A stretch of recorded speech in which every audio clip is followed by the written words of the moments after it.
الحمد للہ رب العالمین والعاقبۃ للمتقین والصلاة والسلام علی سید المرسلین اما بعد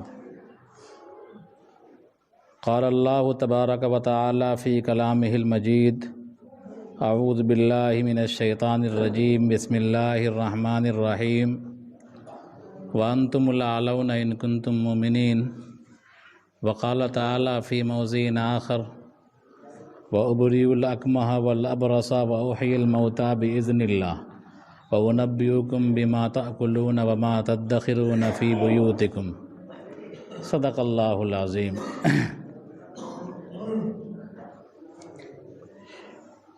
محترم بزرگوں، عزیز ساتھیوں،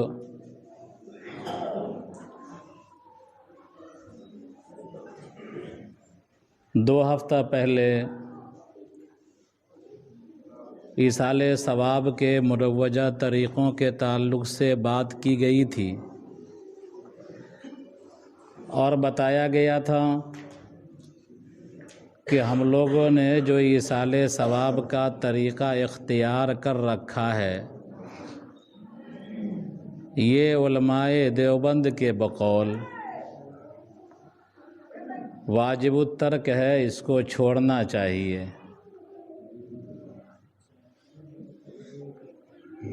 لوگوں نے سوال کیا تھا، اس بیچ میں تو چلا گیا تھا باہر، کیا ہم ایصال ثواب کے لیے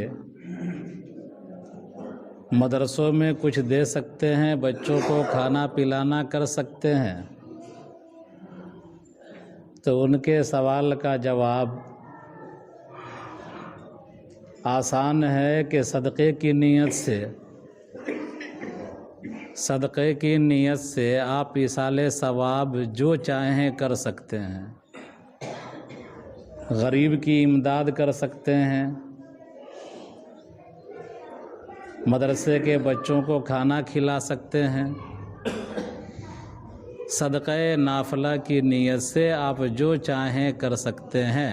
غریب غربا پر خرچ، مدرسے کے بچے بھی عام طور پر مساکین کی فہرست میں آتے ہیں، چونکہ ان کی آمدنی کم ہوتی ہے، خرچے زیادہ ہوتے ہیں اور ان کے پاس کوئی آمدنی ہوتی نہیں ہے، اس لیے ان پر خرچ کر سکتے ہیں۔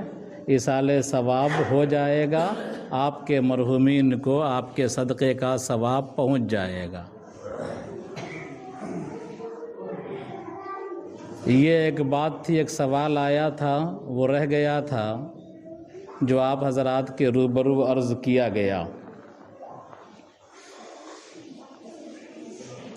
میں نے 2 آیت پڑھی ہے، ایک آیت پڑھی ہے ہم تمام حضرات کو جھنجھوڑنے کے لیے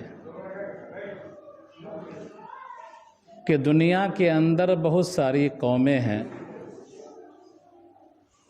یہود بھی ہیں، عیسائی بھی ہیں، مسلمان بھی ہیں، ہندو بھی ہیں اور بدھ مت کے پیروکار بھی ہیں، جین مذہب کے ماننے والے ہیں، کمیونسٹ بھی ہیں۔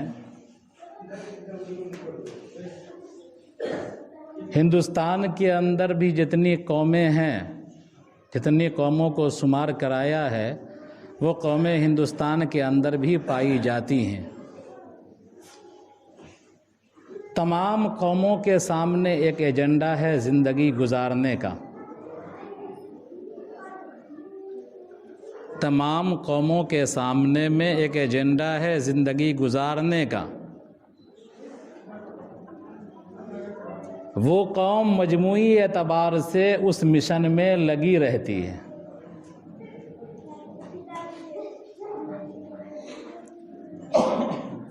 میں نے جو آیت پڑھی ہے وہ یہ بتلانے کے لیے پڑھا ہے کہ اللہ تبارک و تعالی نے عیسیٰ علیہ السلام کو مبعوث کیا، دنیا کے اندر بھیجا۔ عیسیٰ علیہ السلام پر ایمان لانے والے ان کے زمانے میں چند لوگ تھے، عیسیٰ علیہ السلام کو اللہ تعالیٰ نے جو معجزہ دیا تھا اس آیت کے اندر اس کا ذکر ہے۔ وَأُبْرِئُ الْأَكْمَحَ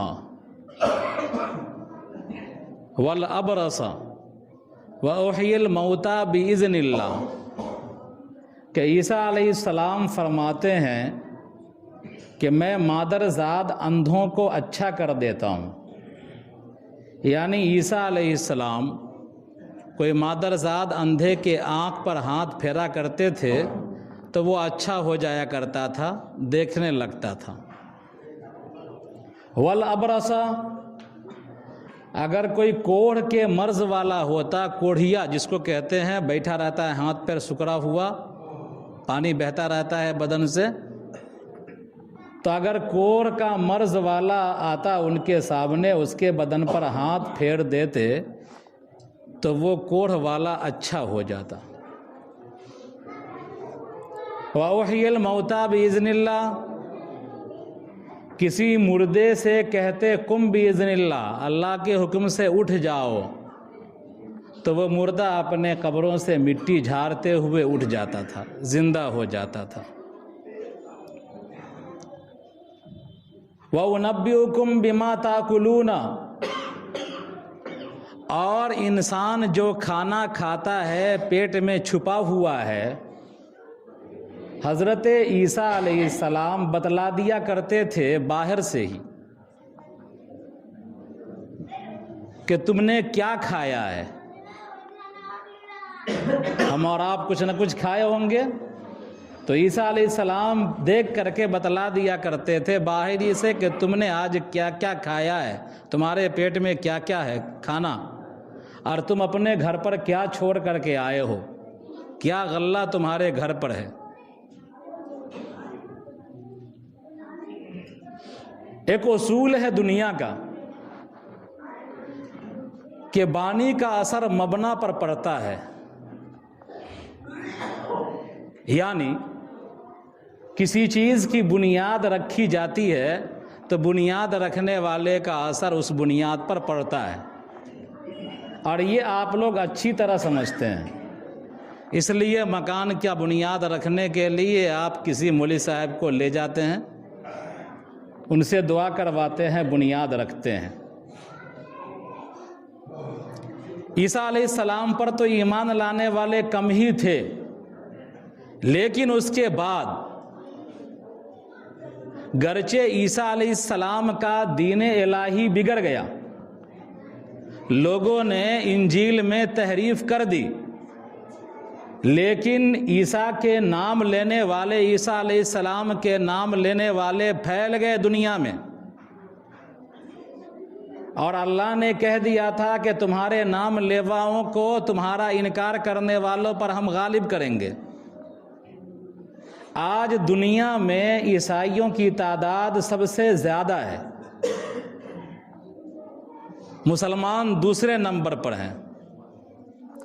عیسائیوں نے اپنے نبی کے اس معجزے کو اپنے ریسرچ کا موضوع بنایا کہ ہمارے نبی مادرزاد اندھوں کو اچھا کر دیا کرتے تھے، یہ معجزہ تھا۔ کوڑھ کی بیماریوں والوں کو اچھا کر دیا کرتے تھے، پیٹ کے اندر کی چیز بتلا دیا کرتے تھے۔ عیسائیوں نے ان میدان میں کام کرنا شروع کیا، سرچ کیا، تحقیق کیا، اور آج کی حالت یہ ہے کہ دنیا میں میڈیکل سائنس کا پورا نظام عیسائیوں کے قبضے میں، علاج و معالجہ کے دنیا کے عیسائی بادشاہ ہیں۔ تو جو قوم باطل ہے، اس کا عقیدہ باطل ہے، لیکن اس نے اپنے پیغمبر کے ان معجزوں پر غور کر کے اور سرچ کر کے تحقیق کر کے اس کو اپنے عمل کا میدان بنا لیا کہ ہم کو طب کے میدان میں، میڈیکل کے میدان میں آگے بڑھنا ہے، سرچ کرنا ہے، تحقیق کرنا ہے، انسان کے لیے جدید آلات بنانے ہیں۔ انہوں نے بنا لیا، سب کچھ کر دیا۔ آج دیکھیے دنیا میں سب سے زیادہ کوڑھیوں کا علاج عیسائی کرتے ہیں. دربھنگا میں کوڑھیا کا ایک ہاسپٹل ہے، وہ کرسچن کا ہے، عیسائیوں کا ہے. سب سے زیادہ آنکھ کی بیماری کا علاج عیسائی کرتے ہیں.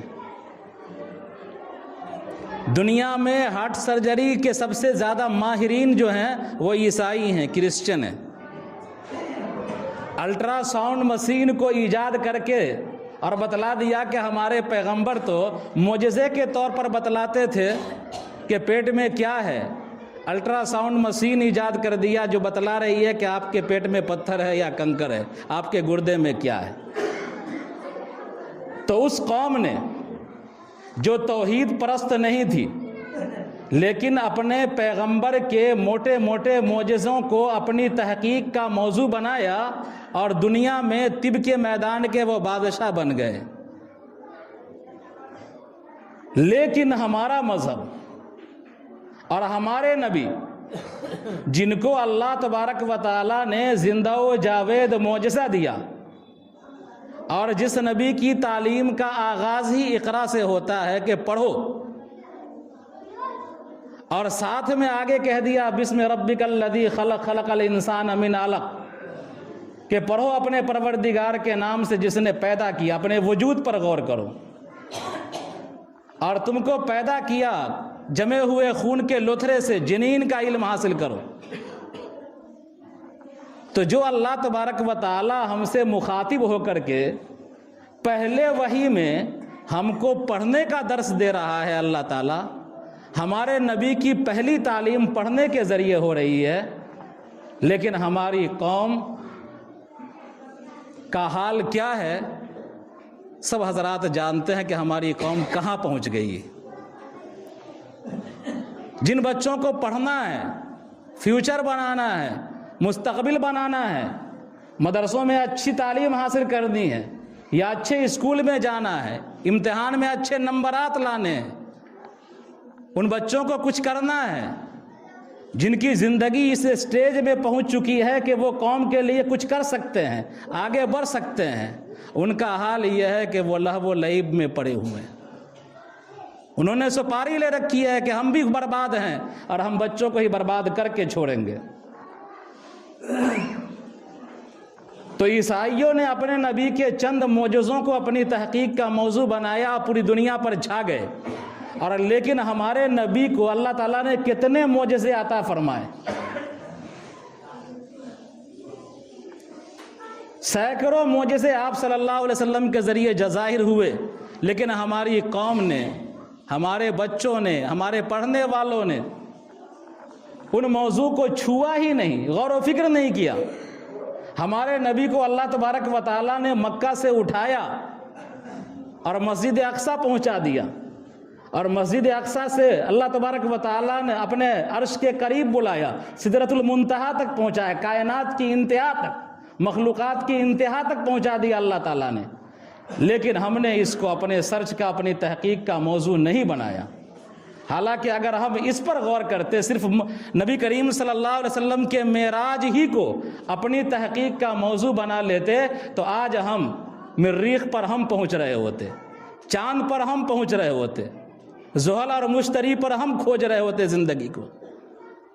لیکن ہم لوگوں کو پڑھنا اڑنا ہے نہیں، ترجیحات تو ہے نہیں ہمارے سامنے میں کوئی ایجنڈا نہیں ہے. کھانا پینا، شادی بیاہ کرنا، فضول خرچی کرنا، اسراف کرنا اور مر جانا، یہی ہماری زندگی کا مقصد. ہندوستان میں جتنی قومیں ہیں تمام قوم ایک ایجنڈے کے ساتھ زندگی گزارتی ہیں. بدھسٹوں کا اپنا ایجنڈا ہے، سکھوں کا اپنا ایجنڈا ہے کہ فوج میں ہم کو طاقت حاصل کرنی ہے، نتیجے میں وہ چھائے ہوئے ہیں ہندوستان میں فوج میں. کرسچنوں کا اپنا ایجنڈا ہے کہ مشن تعلیم کے ذریعے پورے ملک میں ہم تبلیغ کریں گے، قبائلی علاقوں میں عیسائیت کا پرچار کریں گے. وہ پرچار کر رہے ہیں قبائلی علاقوں میں، آدیواسی علاقوں میں، کھچڑیاں بانٹ کر کے، میڈیکل کھول کر کے، دوائیں دے کر کے، علاج و معالجہ کر کے، خدمت خلق کر کے وہ اپنا کام کر رہے ہیں، اپنے ایجنڈے پر کام کر رہے ہیں. دوسری قوم کو دیکھیے، جو جین مذہب کے ماننے والے ہیں، ان کا ایک ایجنڈا ہے. کہ ہم کو اب اعلیٰ افسران بننا ہے، برہمنوں کا ایک ایجنڈا ہے کہ ہم کو سرکاری نوکری حاصل کرنی ہے، افسر شاہی بننا ہے، ہم کو سرکار ہم کو چلانی ہے۔ سب قوم پر غور کیجئے گا، جتنی ذاتی ہیں یہاں سب پر غور کیجئے گا تو سب اپنے اپنے ایجنڈے پر زندگی گزار رہی ہیں اور اپنے ایجنڈے پر کام کر رہے، اپنے مشن میں لگی رہی ہیں۔ اگر کوئی قوم منتشر ہے، جن کے خیالات بھی اونچے نہیں، جن کی سوچ بھی اونچی نہیں، جن کے سامنے زندگی گزارنے کا کوئی مقصد ہی نہیں، صرف بس وہی مقصد ہے کھانا پینا، کچھ پیسہ آ گیا، عیش و عشرت کرنا، رنگ ریلیاں منانا، لہو و لعب کے میدان کو سجانا، کھیل کود کرنا، زندگی گزار لینا، مر جانا، یہی ہماری اس قوم کا ایجنڈا ہے اور مقصد ہے۔ تو جس قوم کا ایجنڈا اور مقصد یہ ہوگا وہ قوم کیسے آگے بڑھے گی؟ پھر رونا کس بات کا؟ رونا اپنا روئیے کہ ہمارے اندر شعور نہیں، ہمارے اندر احساس نہیں۔